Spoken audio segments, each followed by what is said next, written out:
नमस्कार दोस्तों, मेरा नाम है अंकित और स्वागत करता हूं आपका एचडी क्रक्स पर। दोस्तों, आज की वीडियो में डिस्कस करेंगे इस हफ्ते के top 25 plus weekly current affairs के क्वेश्चंस जो कि आगे एग्जाम्स के लिए काफ़ी यूजफुल होंगे। साथ ही हमने मोस्टली क्वेश्चन के साथ कई फोटोज भी इंक्लूड की हुई है जिससे आपका अंडरस्टैंडिंग बेटर हो सके। So friends, welcome to HD Crux. अगर आप हमारे चैनल में नए हैं और वीडियो आपको पसंद आती है तब आप इस रेड बटन पर क्लिक करके हमसे जुड़ सकते हैं और इस वीडियो को अपने दोस्तों के साथ शेयर कर सकते हैं। तो चलिए देखते हैं आज का पहला प्रश्न। तो आज का पहला प्रश्न है, 91वें अंतर्राष्ट्रीय फिल्म समारोह में किस अभिनेता को पहला personality award of the year देने का ऐलान किया गया? तो यहाँ पे इसका सही जवाब है ऑप्शन डी, विश्वजीत चटर्जी। पिछले दिनों गोवा में आयोजित 91वें अंतर्राष्ट्रीय फिल्म समारोह में सूचना एवं प्रसारण मंत्री प्रकाश जावड़ेकर द्वारा हिंदी एवं बांग्ला फिल्मों के प्रसिद्ध अभिनेता विश्वजीत चटर्जी को पहला personality award of the year देने का ऐलान किया गया है। तो यहाँ पे इसका सही जवाब है ऑप्शन डी। देखते हैं अगला प्रश्न। नेक्स्ट क्वेश्चन है, गुजरात में उत्तरायण पर्व के दौरान घायल पक्षियों के उपचार हेतु कौन सा अभियान चलाया गया? तो दोस्तों, मकर संक्रांति के त्यौहार पर गुजरात में सर्वाधिक पतंगें उड़ाई जाती हैं जिससे वहां पर हजारों की तादाद में पक्षियों के घायल होने की खबरें आती हैं। इसलिए वहां पर इस बार जो है करुणा अभियान चलाया गया जो कि घायल पक्षियों के उपचार हेतु था। यहाँ पर इसका सही जवाब है ऑप्शन ए। देखते हैं अगला क्वेश्चन। अगला प्रश्न है, बीते सप्ताह किस देश ने संयुक्त राष्ट्र मानवाधिकार परिषद की अध्यक्षता प्राप्त की है? यहाँ पे इसका सही जवाब है ऑप्शन डी, फिजी। प्रशांत महासागर में स्थित द्वीपीय देश फिजी ने पिछले सप्ताह संयुक्त राष्ट्र मानवाधिकार परिषद की अध्यक्षता प्राप्त की है। देखते हैं अगला प्रश्न। नेक्स्ट क्वेश्चन है, टॉम ट्रैफिक इंडेक्स के अनुसार 2020 में सबसे ज़्यादा ट्रैफिक वाला शहर कौन सा रहा है? तो दोस्तों, टॉम ट्रैफिक इंडेक्स ने दुनिया भर के 57 देशों के 416 शहरों में एक गहन अध्ययन किया और ये पता चला कि रूस की राजधानी मॉस्को 2020 में सबसे ज़्यादा ट्रैफिक वाले शहरों में पहले स्थान पर है और भारत की आर्थिक राजधानी कही जाने वाली मुंबई इस सूची में दूसरे स्थान पर है। साथ ही भारत की सिलिकॉन वैली कहे जाने वाली बेंगलुरु को इस सूची में छठे स्थान पर रखा गया है। तो आपको याद रखना है कि 2020 में सबसे ज़्यादा ट्रैफिक वाला शहर मॉस्को है। देखते हैं अगला प्रश्न। नेक्स्ट क्वेश्चन है, भारत में 16 जनवरी को कोविड-19 की वैक्सीन प्राप्त करने वाले पहले व्यक्ति कौन थे? तो दोस्तों, आगामी प्रतियोगी परीक्षाओं के लिए बहुत ही महत्वपूर्ण प्रश्न है। वहाँ पे पूछा जा सकता है कि भारत में वैक्सीनेशन की प्रक्रिया कब से चालू हुई? तो 16 जनवरी 2021 से पीएम मोदी ने इसको शुरू किया और कोविड-19 की वैक्सीन प्राप्त करने वाले पहले व्यक्ति हैं एम्स दिल्ली में सफाई कर्मचारी मनीष कुमार जो कि दिल्ली एम्स में एक सफाई कर्मचारी हैं जिन्हें सबसे पहले कोविड-19 की वैक्सीन दी गई। देखते हैं अगला प्रश्न। नेक्स्ट क्वेश्चन है, unscripted conversation on life and cinema पुस्तक के लेखक कौन है? तो यहाँ पे इसका सही जवाब है ऑप्शन ए, विधु विनोद चोपड़ा। जाने माने निर्माता निर्देशक हैं विधु विनोद चोपड़ा, जिन्होंने अपने जीवन में कई फिल्मों का निर्माण किया है। जिनके अनुभवों पर आधारित इन्होंने एक पुस्तक लिखी है जिसका नाम है unscripted conversations on life and cinema. तो आपको इस पुस्तक और लेखक का नाम याद रखना है। देखते हैं नेक्स्ट क्वेश्चन। अगला प्रश्न है, हाल ही में किस देश के फुटबॉलर वेन रूनी ने खेल से संन्यास ले लिया है? तो दोस्तों, इंग्लैंड के ये बहुत ही प्रसिद्ध फुटबॉलर थे वेन रूनी, जिन्होंने अपने देश के लिए सर्वाधिक गोल किए थे और सबसे ज़्यादा मैच खेलने वाले भी ये खिलाड़ी थे वेन रूनी, जिन्होंने हाल ही में संन्यास ले लिया है, इंग्लैंड के थे। अगला प्रश्न है, कोरोना वायरस के प्रकोप के बावजूद चीन की अर्थव्यवस्था 2020 में कितने प्रतिशत की दर से बढ़ी है? तो दोस्तों, जहां एक और विकसित देशों की अर्थव्यवस्था में लाल निशान दिखाई दिया है, वहीं दूसरी ओर चीन की अर्थव्यवस्था में बढ़ोतरी देखी गई है। यहाँ पे इसका सही जवाब है ऑप्शन बी, 2.3% की रफ्तार से चीनी अर्थव्यवस्था 2020 में बढ़ी है। तो यहाँ पे इसका राइट आंसर ऑप्शन बी। अगला प्रश्न है, योवेरी मुसेवेनी किस देश के छठी बार राष्ट्रपति बने हैं? लंबे कार्यकाल से योवेरी मुसेवेनी अफ्रीकी देश युगांडा की सेवा कर रहे हैं और छठी बार जो है योवेरी मुसेवेनी को फिर से राष्ट्रपति के रूप में चुन लिया गया है। अब ये युगांडा की राजधानी कंपाला में बैठकर मुद्रा युगांडा शिलिंग को अंतर्राष्ट्रीय स्तर पर मजबूत करने का प्रयास करेंगे। यहाँ पे इसका सही जवाब है ऑप्शन ए युगांडा। अगला क्वेश्चन है, द कॉमनवेल्थ ऑफ क्रिकेट पुस्तक के लेखक कौन है? तो दोस्तों ये भी एक बहुत ही महत्वपूर्ण पुस्तक है।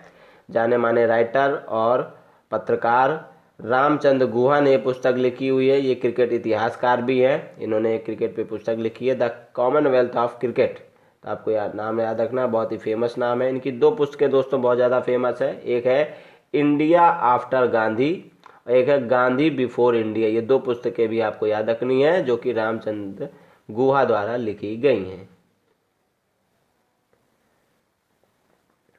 अगला प्रश्न है, भारत के किस बैंक ने 48 दिनों के लिए ब्याज मुक्त नकद देने की शुरुआत की है? तो यहाँ पे इसका राइट आंसर है option C IDFC first bank. Mumbai में इसका हेडक्वार्टर है। 2015 में इसका गठन किया गया और वर्तमान में चीफ एग्जीक्यूटिव ऑफिसर के रूप में सेवा दे रहे हैं वी विद्यानाथन इसके वर्तमान में CEO है। और इसी बैंक ने IDFC फर्स्ट बैंक ने 48 दिनों के लिए ब्याज मुक्त नकद देने की शुरुआत की है। इस प्रकार ये भारत का पहला बैंक बन गया है इस तरह की सुविधा प्रदान करने वाला। देखते हैं अगला प्रश्न। अगला क्वेश्चन है, जनरल विपिन रावत ने किसे सिल्वर साल्वर से सम्मानित किया है? तो दोस्तों भारतीय सेना का बहुत ही प्रतिष्ठित पुरस्कार है सिल्वर साल्वर, जिसे हाल ही में पृथ्वीपाल सिंह को इससे सम्मानित किया गया है, क्योंकि पृथ्वीपाल सिंह भारत की तीनों सेनाओं में अपनी सेवा दे चुके। तीनों सेनाओं में यानी कि थल सेना, जल सेना और नौसेना, इनमें जो है अपनी ये सेवाएं दे चुके हैं पृथ्वीपाल सिंह, जिन्हें हाल ही में जनरल विपिन रावत ने सिल्वर साल्वर से सम्मानित किया है। अगला क्वेश्चन है, USIBC ने किस महिला उद्यमी को अपना उपाध्यक्ष नियुक्त किया है? तो दोस्तों हाल ही में USIBC यानी कि United states and India business council ने किरण मजूमदार शाह को अपना उपाध्यक्ष नियुक्त किया है। यहाँ पे इसका सही जवाब है ऑप्शन ए किरण मजूमदार शाह, जो कि जानी मानी भारतीय महिला उद्योगपति हैं। आपको बता दें कि जो संगठन है USIBC ये भारत और अमेरिका के बीच व्यापार को मजबूत करने के लिए कार्य करता है। 1975 में इसका गठन किया गया था। अमेरिका की राजधानी वाशिंगटन में इसका हेडक्वार्टर है और वर्तमान में निशा बिस्वाल जो है ये इसकी अध्यक्ष है USIBC की, और हाल ही में इस संगठन की उपाध्यक्ष बनाया गया है किरण मजूमदार शाह को। देखते हैं अगला प्रश्न।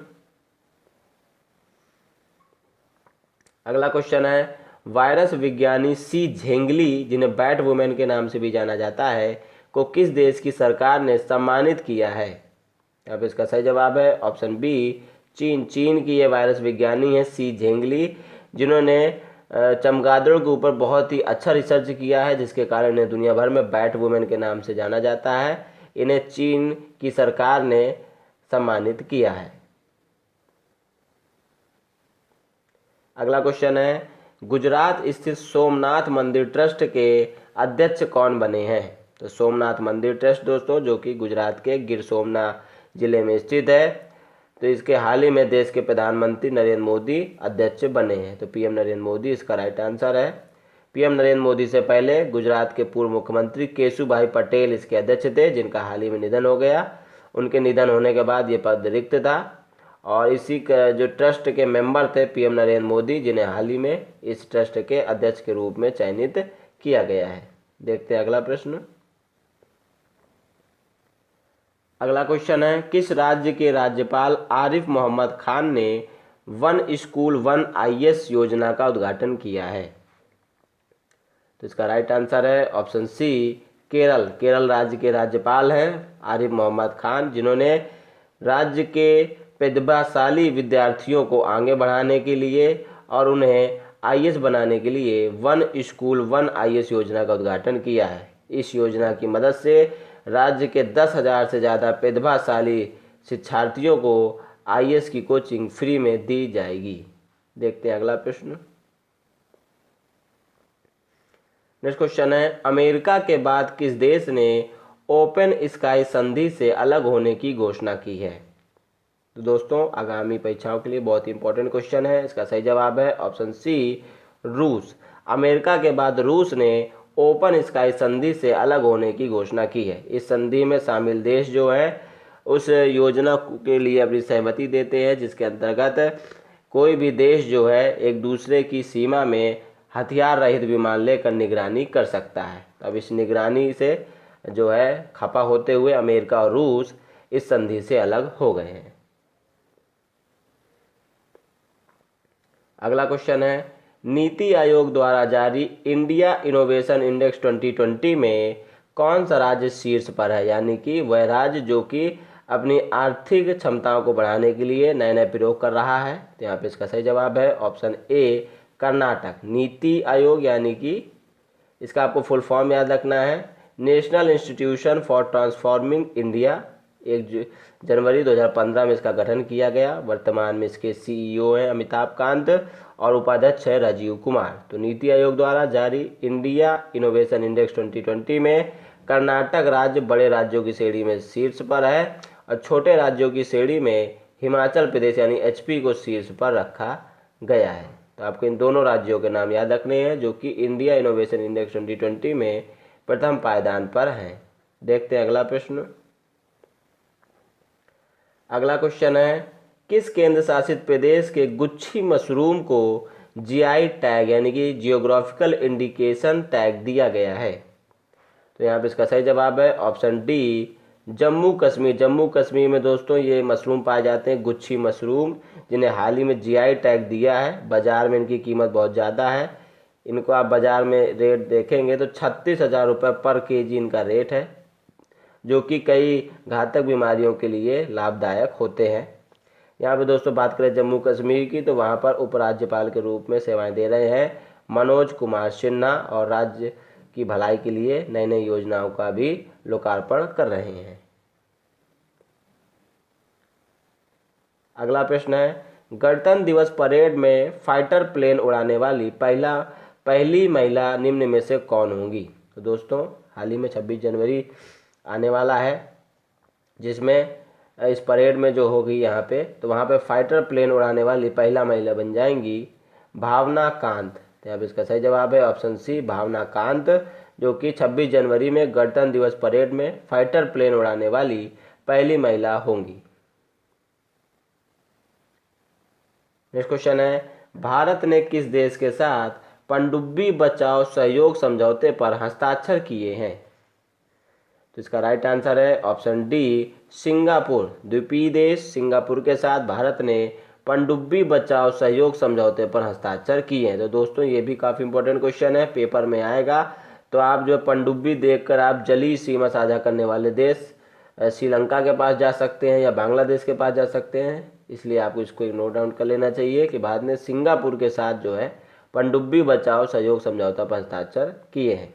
यहाँ बात करें सिंगापुर की राजधानी, तो यहाँ पे सिंगापुर सिटी इसकी राजधानी है। सिंगापुर डॉलर यहाँ की मुद्रा है। ली सिएन लुंग यहाँ पर प्रधानमंत्री हैं और हलीमा याकूब यहाँ पर राष्ट्रपति के रूप में सेवाएं दे रही हैं।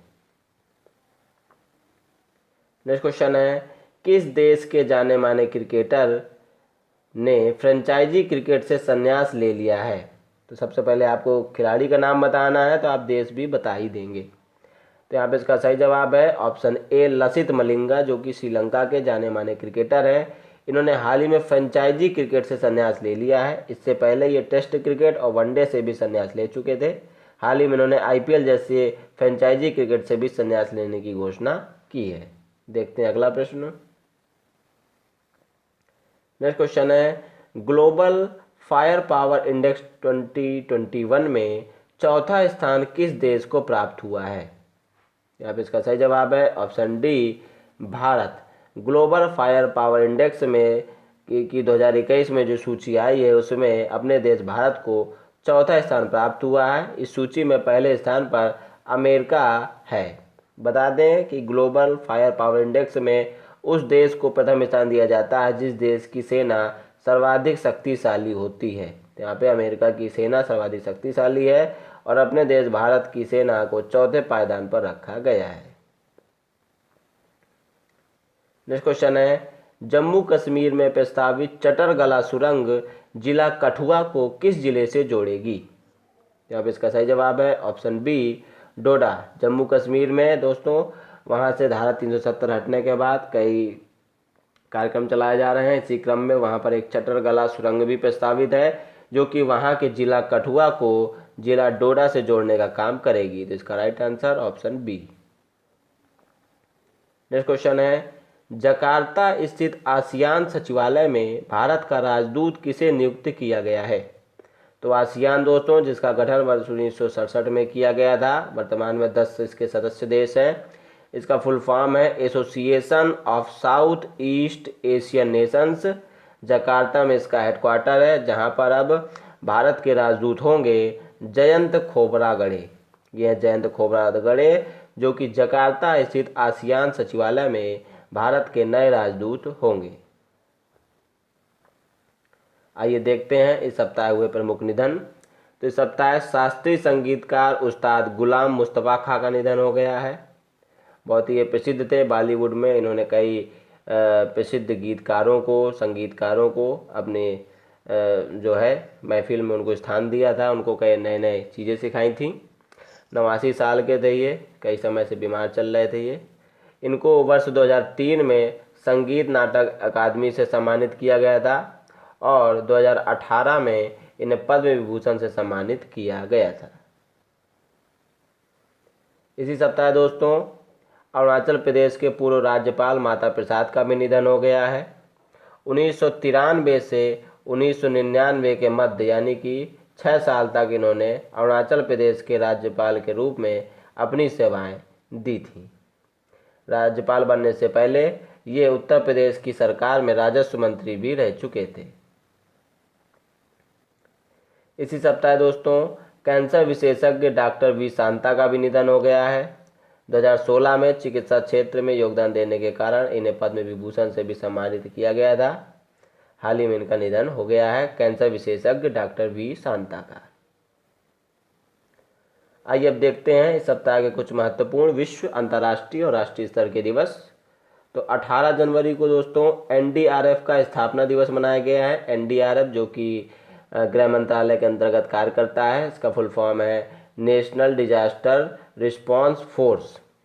तो वर्ष 2006 में इसका गठन किया गया था और जो है हाल ही में 18 जनवरी को इसका जो है स्थापना दिवस मनाया गया है।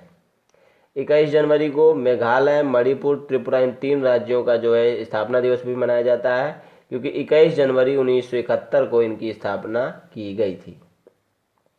23 जनवरी को दोस्तों इस बार पहली बार जो है नेताजी सुभाष चंद्र बोस के जन्म दिवस को पराक्रम दिवस के रूप में जो है केंद्र सरकार ने रेखांकित किया है, पहली बार मनाया गया है। तो आपको याद रखना है, आगामी परीक्षाओं की दृष्टि से इम्पोर्टेंट है, पूछा जाएगा वहाँ पर कि नेताजी सुभाष चंद्र बोस के जन्म दिवस को किस रूप में मनाया गया है, तो पराक्रम दिवस के रूप में मनाया गया है। वहीं पश्चिम बंगाल की सरकार ने इनके जन्म दिवस को देश नायक दिवस के रूप में मनाने की घोषणा की है। वहीं दोस्तों 24 जनवरी के दिन उत्तर प्रदेश का स्थापना दिवस मनाया गया है। 71 साल का हो गया उत्तर प्रदेश क्योंकि 24 जनवरी 1950 से ये दिवस मनाया जा रहा है।